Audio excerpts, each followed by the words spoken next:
बातमीचे प्रायोजक आहेत hotel Rohit. RCB व सनरायझर्स हैदराबाद यांच्यामधील T20 IPL मॅचवर सट्टा लावणाऱ्या छत्तीसगडमधील शानू ललित बेलीवाल वय 30, रजत बाबूलाल शर्मा वय 30 आणि विजय सीताराम देवगण वय 40 या त्रिकुटाला ठाणे शहर पोलिसांच्या खंडणी विरोधी पथकाने भिवंडी कोंडगाव येथील एका लॉजमधून अटक केली आहे। त्यांच्याकडून 12 मोबाईल फोन, 1 टॅब व 1 लॅपटॉप असे एकूण 1,97,400 रुपयांचा मुद्देमाल जप्त करण्यात आलेला आहे। तर त्यांच्या फरार साथीदाराचा शोध सुरू असल्याची माहिती पोलिसांनी दिली।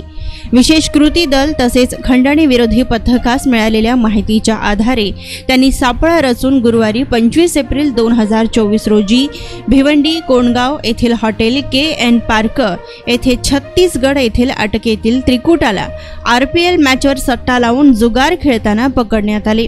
त्यांनी आपसात संगनमत करून लॅपटॉपमध्ये शुभलाभ नावाच्या सॉफ्टवेअरमध्ये क्रिकेट मॅचवर सट्टा खेळणाऱ्या व्यक्तींकडून घेतलेल्या सट्ट्याची माहिती भरून रिअलमी पॅड टॅबमध्ये ताज 777 स्पोर्ट्स ॲप्लिकेशनवर RCB व सनरायझर्स हैदराबाद यांच्यामधील T20 मॅच लाईव्ह बघून सट्टा लावणाऱ्या इतर इसमांकडून 11,86,811 रुपयांचा सट्टा स्वीकारलाय।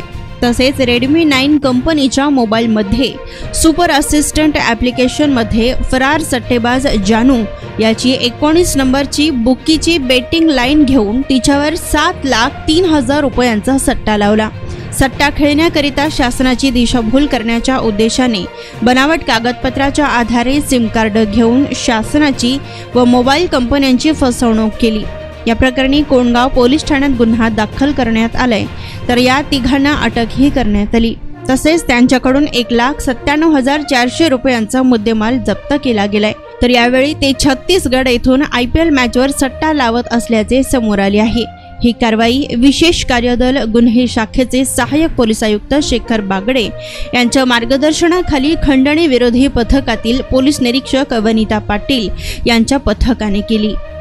सध्या IPLच्या ज्या मॅचेस चालू आहेत त्या अनुषंगानं बेटिंग बऱ्याच ठिकाणी चालू असतं। त्या अनुषंगानं कारवाई करण्यासंदर्भात माननीय पोलीस आयुक्त ठाणे शहर आशुतोष डुमरे सरांनी आदेशित केले होते। त्या अनुषंगानं खंडणी विरोधी पथक क्राईम ब्रँच ठाणे यांना एक माहिती होती की कोंडगावच्या हद्दीमध्ये एका हॉटेलवरती बेटिंग करणारे काही इसम त्या ठिकाणी आहेत।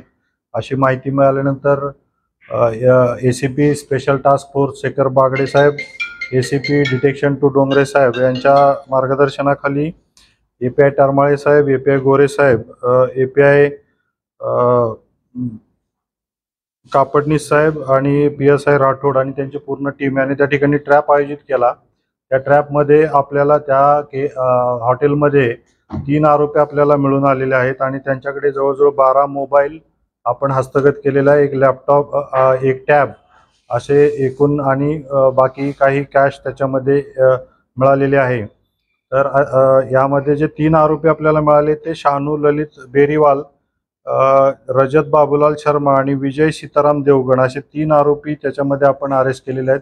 हे तिन्ही राहणारे छत्तीसगड, जिल्हा रायगड आणि छत्तीसगडचे रहिवासी आहेत।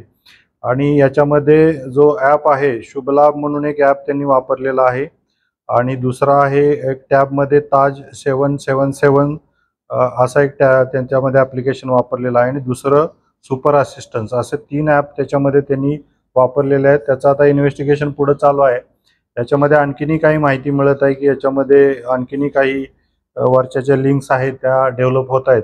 तर त्याच्यामध्ये आणखीन काही आरोपी अरेस्ट होण्याची शक्यता आहे आणि याच्यामध्ये ज्या मोठ्या प्रमाणात IPL मध्ये जे काही बेटिंग चालतं या अनुषंगाने तपास चालू राहणार आहे। तर अतिशय उत्कृष्ट कामगिरी खंडणी विरोधी पथक ठाणे क्राईम ब्रँच यांनी केलेली आहे आणि याच्यामध्ये पुढे ज्या पद्धतीने आरोपी अरेस्ट होतील, माहिती रिव्हील होईल ती आपल्याला इन्फॉर्म करण्यात येईल। सर, या आरोपींवरती यापूर्वी कुठे गुन्हा दाखल होता का? हा पहिलाच गुन्हा आहे त्यांच्यावर? याच्या आता सध्या आपल्याला जी माहिती आहे तर महाराष्ट्रामध्ये यांच्यावरती कुठले गुन्हे दाखल नाही आहेत। हे राहणारे छत्तीसगडचे आहेत। तर छत्तीसगड पोलीसकडून आपण माहिती घेतोय याच्या विरुद्ध यांच्या विरुद्ध काही गुन्हे दाखल आहेत का, तर तशी माहिती मिळाल्यास आपल्याला शेअर करण्यात। मॅच फिक्सिंग याच्यामध्ये बेटिंग हा जनरली मॅच फिक्सिंगचा काही विषय नाही आहे याच्यामध्ये. इंट्रोगेशनमध्ये माहिती घेतली असता बेटिंगमध्ये फक्त ह्या लोकांना पैसे मिळवणे, याच्यामध्ये हे जे काही ॲप आहे त्याच्यावरती लोकांनी सट्टा लावतात आणि त्याच्यावरती ते पैसे देतात, अशा प्रकारचं आहे. याच्यामध्ये मॅच फिक्सिंगचा काही अँगल नाही. साधारणतः सर किती आतापर्यंत त्यांच्याकडनं पैसे हस्तगत करण्यात आले आणि किती जणांनी जे आहे ह्याच्यामध्ये पैसे लावले होते? त्याच्यामध्ये टोटल कॅश किती आहे रे याच्यामध्ये? सर 11 कॅश नाही, ते ऑनलाईनच असतं. त्याच्यामध्ये आपल्याला डायरेक्ट कॅश आपल्याला याच्यामध्ये हस्तगत झालेली नाही, पण ऑनलाईन जे लावतात आणि त्यांना ऑनलाईनच ते पे होतात अशा पद्धतीनं आहे. तर याच्यामध्ये 1,97,000चा आतापर्यंत त्याच्यामध्ये आपण हे केलेलं आहे. आणखीनही याच्यामध्ये रिव्हील होण्याची शक्यता आहे. आणि ह्याच्यामध्ये जे ॲप वेगवेगळे आहेत यांच्या जे काही सायपनिंग आहे वेगवेगळ्या प्रकारचं, ते सायपनिंग जे पैशाचं होतं ते इन्व्हेस्टिगेशनचा पार्ट आहे. त्याच्यामध्ये आणखीनही काही रिव्हील होण्याची शक्यता सर, हे आहे. सॉफ्टवेअर यांनीच डेव्हलप केलेलं का यांचं अजून कोणी? हे सॉफ्टवेअर यांचं नसतं? नाही, हे यांनी डेव्हलप केलेलं सॉफ्टवेअर आहे असं नाही आहे. हे निश्चित स्वरूपात हे काही याच्या एजन्सीजकडून हे विकत घेतलं जातं आणि हे वापरतात. आणि यांचे जे हायर लेवलचे काही बुकीज असतात ते हे ॲप यांना प्रोव्हाइड करतात आणि त्याच्यावरती बेटिंग लावतात. हायर लेवलचे बुकी कोण आहे, त्याच्यामध्ये आणखीन कोण इन्व्हॉल्व आहे, ते आपण याच्यामध्ये तपासामध्ये आता रिव्हील होईल. आरोपींचं बॅकग्राऊंड काय म्हणजे जसं नाही, हे त्या ठिकाणी छोटेखानी व्यापार करणारे लोक आहेत आणि हे मेन याच्यामध्ये सट्टा, आता जे काही IPLच्या मॅचेस आहेत त्याच्यामध्ये बेटिंग करण्यासाठी आता छत्तीसगडहून इकडं आलेले आहेत. तर बाकीचं यांचं बॅकग्राऊंड आणखीन तपासण्याचं चालू आहे, परंतु मेन करून हे असं सीझनल जे बेटिंग चालतं याच्यामध्ये हे इन्व्हॉल्व आहे. मोबाईल आहेत 15 ते त्याच्यामध्ये हे वेगवेगळ्या ज्या लाईन्स असतात, हे जे कॉलर जे काही पैसे लावणारे जे कस्टमर असतात त्यांचे जे कॉल रिसीव्ह करणं आहे आणि ते पुढं बेटिंगवरती ते पैसे लावणं आहे, याच्यासाठी मल्टिपल मोबाईल प्रत्येक हँडलरकडे असतात. त्याच्यावरती ते कॉल रिसीव्ह करतात आणि ते मग ते पैसे त्या ॲपमध्ये ते त्या पद्धतीने लावले जातात. हे मोबाईलवरती जे कस्टमर असतात हे यांना कॉल करतात आणि त्यांना कशा पद्धतीनं गाईड करतात, त्यासाठी हे मल्टिपल मोबाईल राहतात. आजकाल सगळ्याच मोबाईलमध्ये कॉल रेकॉर्डिंगची सुविधा असते, तर ह्या मोबाईलमध्ये पण कॉल रेकॉर्डिंगची सुविधा असणार. तर तुम्ही काय चेक केलंय काय की ह्यांचं कोणाशी कनेक्शन होतं किंवा काय होतं, कोणाशी बोलत होतं? हा तेच आहे की अजून आता हे प्रायमा पेशी काल रात्री झालेली रेड आहे, याच्यामध्ये अजून बराच तपास बाकी आहे. तर या निश्चित याच्यामध्ये बरेच call records, messages, WhatsApp messages कुणाला, आणि मॅक्सिमम हे व्हॉट्सअप मेसेजेस थ्रू कस्टमरना कन्वे करत असतात. तर व्हॉट्सअप मेसेजवरती कोण कॉन्टॅक्टमध्ये आहे, खालचे कस्टमर कोण आहेत, वरती कोणाला कुठल्या बुकिंग जुडलेले आहेत, हे सगळा तपास आता पुढं याच्यामध्ये होणार आहे. सगळं ट्रान्झॅक्शन ऑनलाईन होतं, बँकिंग सेक्टरची लोक याच्यावर इन्व्हॉल्व असेल का? नाही, बँकिंग सेक्टरची लोक इन्व्हॉल्व नसतात. या प्रकारच्या आणखीनही काही रेडी अगोदर केलेल्या आहेत, त्याच्यामध्ये असं रिव्हील होतं प्रत्येक बँक आहे किंवा जे काही फायनान्स ज्या सिस्टम असतात ह्या त्यांचे कस्टमर वाढवण्यासाठी ते सुविधा उपलब्ध करून देतात. पण कस्टमर कोणत्या प्रकारासाठी हा ट्रान्झॅक्शन वापरतात त्याच्यावरती त्यांचा काही कंट्रोल नसतो. ते फक्त हे त्यांना वापरण्यासाठी अकाउंट असतील हे देतात. परंतु अल्टिमेट सायपनिंग जे आहे, हे जे क्रिमिनल जी लोक असतात ते पैसे ह्या अकाउंटमधून त्या अकाउंटमध्ये, त्या अकाउंटमधून त्या अकाउंटमध्ये सायपन करण्यासाठी हा पैसा अशा पद्धतीनं बँकेचा वापर होतो. परंतु बँकांना त्याच्यामध्ये त्याचं नॉलेज एवढं नसतं. माहितीच्या अधिकाराखाली माहिती मागून त्याचा गैरवापर करून लोकांना ब्लॅकमेल करणं असाही प्रकार आपल्याला समोर येत असतो. या अनुषंगानं एक तक्रारदार, ज्यांचं की छोटेखानी बांधकाम व्यवसाय आहे, असे बांधकाम व्यावसायिक आपल्याकडं खंडणीविरोधी पथकाकडे आले होते. त्यांना एक आरोपी प्रसाद कुमार उत्तम भालेराव, वयवर्ष 33, हा राहणारा डायगरचा आहे. RTI ॲक्टिव्हिस्ट म्हणून तो काम करत आहे आणि त्याच्यामध्ये ह्यांनी जे बांधकाम केलं याच्या अगेन्स्ट तुमच्या वेगवेगळ्या शासकीय कार्यालयामध्ये तक्रारी करणार, तुमच्यावर कारवाई करणार असं सांगून त्यांच्याकडून जवळजवळ 7,60,000 रुपयाची त्यांनी खंडणीची मागणी केली होती.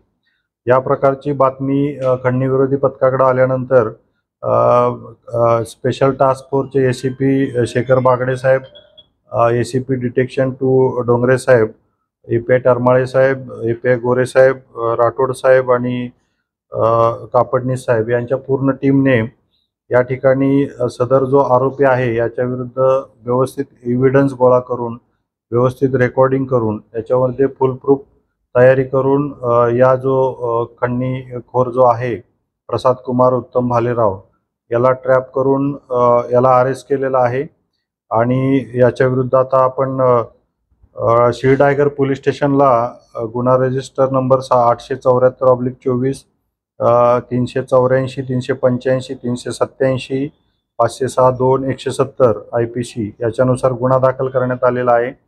हा जो आरोपी आहे याला बरेच दिवस झालं त्रास देऊन पैसे मागत होता आणि समोर ट्रॅप आयोजित करून 5,60,000 स्वीकारताना त्याला आपण रंगेहात पकडलेला आहे।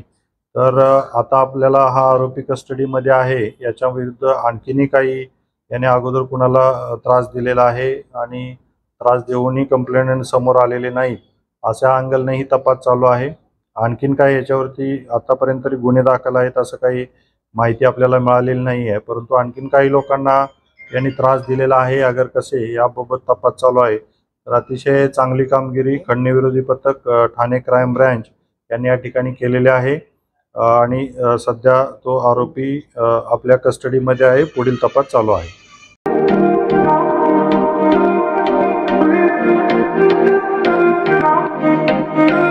सोलापुरात व्हेज नॉन व्हेज जेवण मिळण्याचं एकमेव ठिकाण हॉटेल रोहित। चवीला टेस्ट हॉटेल रोहितचे जेवण बेस्ट। बर्थडे पार्टी कार्यक्रम विविध पार्टींचे ऑर्डर्स ही स्वीकारले जातील। ग्राहकांसाठी खास पार्सलची सोय। आमचा पत्ता हॉटेल रोहित, 7 रस्ता अपोजिट कारीगर पेट्रोल पंप सोलापूर।